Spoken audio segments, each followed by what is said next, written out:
Hello and welcome to the video. This is a video about this thing here. This is the RadioMaster MT12. This is a ground-based radio that has both HTX and ExpressLRS inside it. Now, I've done lots of videos over the past couple of years trying to get standard air radios to do things that a ground side radio would do, including things like mixes for tracked vehicles and telemetry and all kinds of stuff. This thing represents quite a shift in the side of the market that's interested in things like boats, which for those of you who know me, that's my boat behind me, but also things like cars and trucks too. Now, if you are a racer already, then you know what, you're probably looking at this and you're thinking, you know what, this is kind of not floating my boat at all.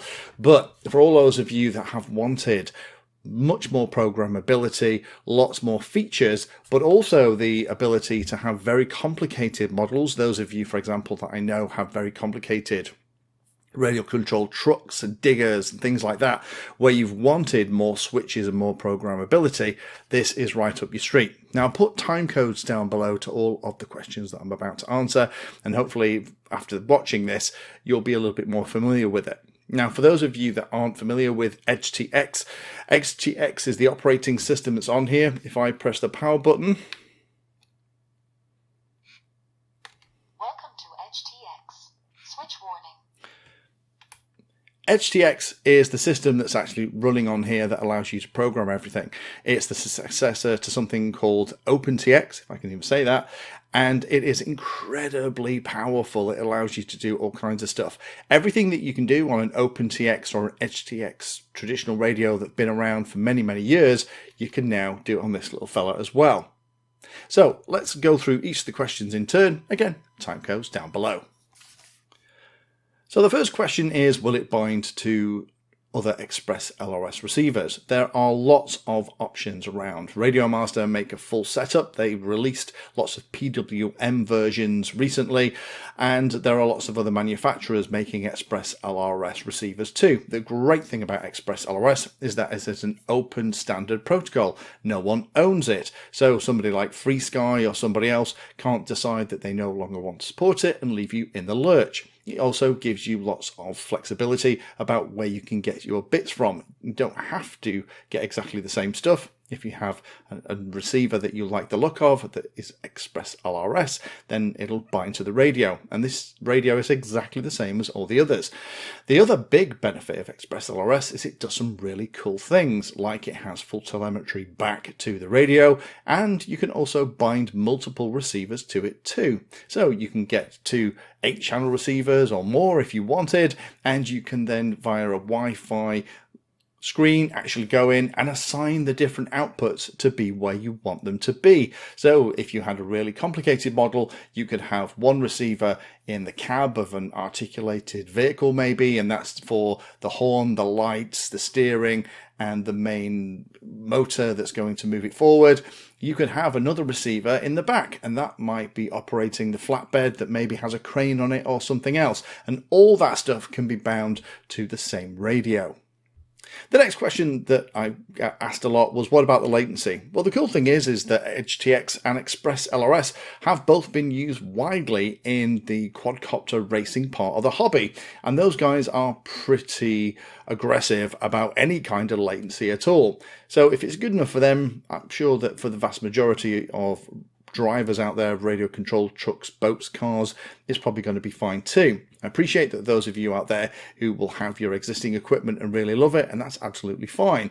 And the great thing about ExpressLRS and HTX is that not only will the radio support very simple steering and throttle setups, but much more complicated ones too. There's a mode in HTX and ExpressLRS which is called F1000. If you have it set to F1000 mode, which is incredibly quick, then you can set things like your PWM output modes. If you set it for 400 Hz, that will give you a latency of about 1.5 milliseconds. F1000 mode with 333 Hz PWM output will give you about 2 milliseconds. So for the vast majority of pilots, that's not going to be an issue at all. But again, if those of you out there that are very into your car racing, though you've probably already got some quite sophisticated kit that you already love and passionate about, and that's absolutely fine. But it doesn't mean that just because you have lots of channels and lots of flexibility with this particular radio that you have to sacrifice lots of latency too.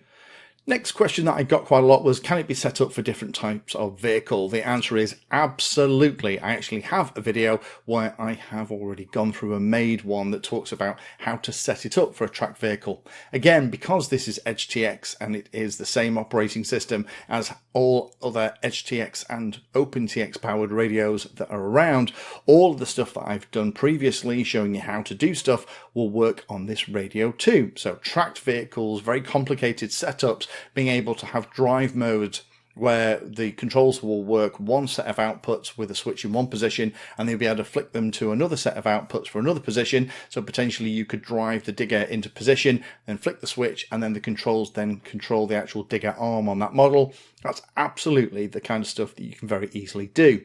The only downside at the moment is that when you create a new model on the MT12, EdgeTX is kind of catching up in terms of the pre-built models that's available for the ground kinds of vehicles. So when you create a model, it just creates a very basic one. It doesn't ask you whether it's for a boat, a car, a truck, or a more complicated setup. But with some very basic skills, you can very quickly learn to add additional switches and do the mixing. But again, I'm quite happy to do videos on that if you're not sure. Next question then was, can it be set up with a head tracker or a trainer? Absolutely. One of the ports that's under here on the side is a DSC port that allows you to connect a cable into a head tracker or another radio. So for example, you could either have this as the master radio with another radio plugged in the side, use this for steering and throttle, maybe some very basic switches on here, and then have the other radio connected either through this or directly to the receiver on the model to control something like the crane or the electrically operated ramp or whatever it is that you have on your radio controlled truck.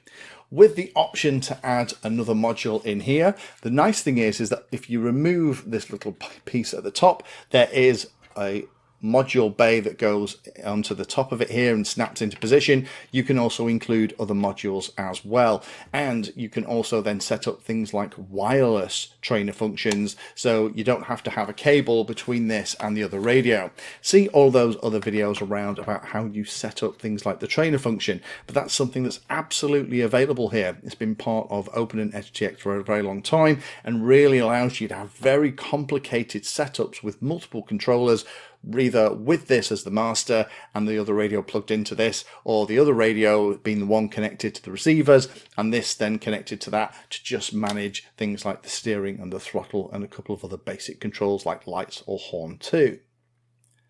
I've talked about the fact that there is the option for an expansion bay here at the top for another module, that other module could be whatever you want it to be. There is another bay here on the bottom.